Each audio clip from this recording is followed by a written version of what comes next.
Hello बच्चों, हमारा आज का जो प्रकरण है वो है समुद्री पतन। पतन का नाम आपने सुना होगा। इसको हम बंदरगाह कहते हैं। अर्थात अभी इसके पहले आपने जल परिवहन के बारे में पढ़ा। तो जिस प्रकार से रेल परिवहन में यात्री को चढ़ने के लिए, सामान को उतारने और चढ़ाने के लिए ट्रेन को के लिए एक प्लेटफार्म होता है, उसी तरह से जल मार्ग के द्वारा पानी के जो जहाज होते हैं उन पर सामान को उतारने के लिए और चढ़ाने के लिए जो स्थान होता है उसको हम बंदरगाह या पतन के नाम से जानते हैं। तो आज हम उसी के बारे में जानकारी प्राप्त करेंगे कि भारत में कौन कौन से बंदरगाह स्थित है और किस रूप में और कितने महत्वपूर्ण हैं। आप देखिए कि इसमें जो समुद्री पतन है, कुल भारत में मुख्य रूप से 12 तो बड़े बंदरगाह हैं, लेकिन ऐसे छोटे बड़े बंदरगाह मिला के कुल 187 बंदरगाह हैं, जिनमें से मैं जो 12 प्रमुख बंदरगाह हैं उसको मैं नाम सहित और भारत के मैप में दिखाऊंगा, उसको ध्यान से आप देखेंगे। सबसे पहला ऊपर जो है आपका यहाँ पे यहीं पे है कांडला।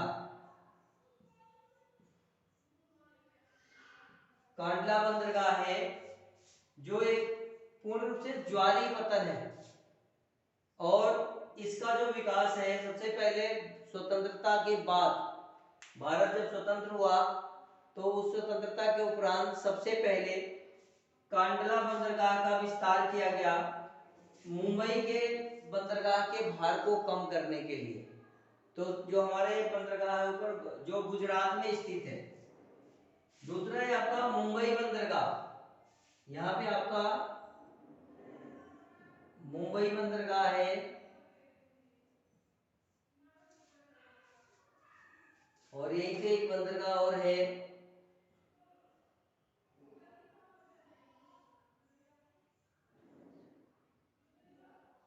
नोवा सेवा। कई कई नामों से इसको जाना जाता है। इसको हम पंडित जवाहरलाल नेहरू बंदरगाह के नाम से भी जानते हैं। और यह बंदरगाह एक तरह से पूर्ण रूप से अत्याधुनिक और कंप्यूटरीकृत है, कंप्यूटर से युक्त है। इसका जो मुख्य उद्देश्य था वो मुंबई के पोर्ट के भार को कम करने के लिए इसका निर्माण किया गया था।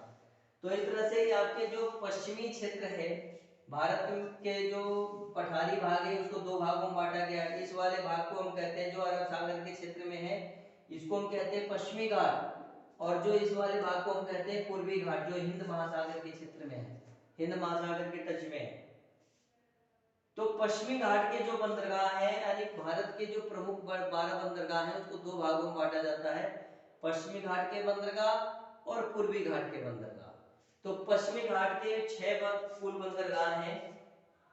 जो ये 6 बंदरगाह हैं ये पश्चिमी घाट के हैं, और ये जो 6 बंदरगाह हैं ये पूर्वी घाट के हैं। ये पश्चिमी है और ये पूर्वी।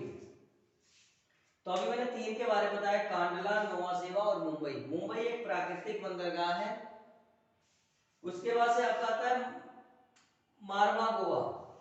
यहीं पे आपका गोवा है यहाँ पे, तो यहीं पे एक बंदरगाह है मारवा गोवा, जो गोवा राज्य में है। और यह मुख्य रूप से जो कर्नाटक और तमिलनाडु के में जो लोहे की खान है, अयस्क जो निकाली जाता है, उसका व्यापार यहाँ से किया जाता है। तो ये, और उसके बाद नेक्स्ट है आपका इसमें न्यू मंगलोर। यहीं पे न्यू मंगलोर जो कर्नाटक से है, लौह की खानें जो होती है, लौह अयस्क होती है, उसका व्यापार किया जाता है इसके माध्यम से। यानी यहाँ पे है मारवा गांव, यहाँ पे आपका न्यू मंगलोर,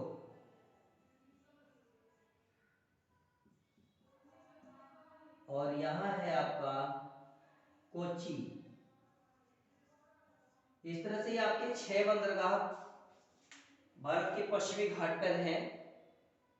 कोचिन केरल में है, जो एक तरह से लैगून स्थित जो है प्राकृतिक बंदरगाह है, जो समुद्र नदियों के द्वारा जो एक लैगून बनाया जाता है झील टाइप का, तो वहां पे जो बंदरगाह स्थित हुआ है तो उसको हम इस तरह से कहते हैं। अब हम चलते हैं आपके पूर्वी घाट पे। पूर्वी घाट पे सबसे नीचे से शुरू करेंगे। यहाँ पे एक बंदरगाह है जिसको मैं यहाँ नाम लिख देता हूँ तूतीकोरन, और यहाँ पे एक बंदरगाह है जो है चेन्नई, और चेन्नई के बाद से यहाँ पे एक बंदरगाह है विशाखापट्टनम,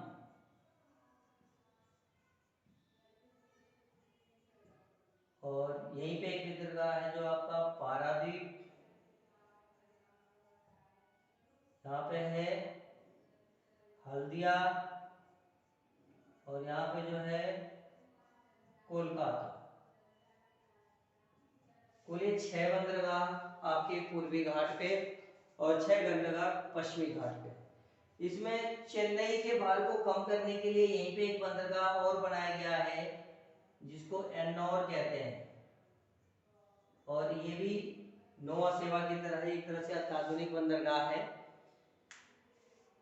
चेन्नई बंदरगाह जो है वो कृत्रिम बंदरगाह है। इस तरह से ये छोटे बड़े जो मेन जो बड़े बंदरगाह हैं उन बंदरगाहों के बारे में मैंने आपको बताया कि यह बंदरगाह जो है इन बंदरगाहों के माध्यम से समुद्र के जहाज से समुद्री मार्ग से व्यापार कार्य किया जाता है, व्यापार किया जाता है, जल परिवहन का कार्य किया जाता है, और इन जल परिवहन में इन बंदरगाहों की प्रमुख भूमिका है।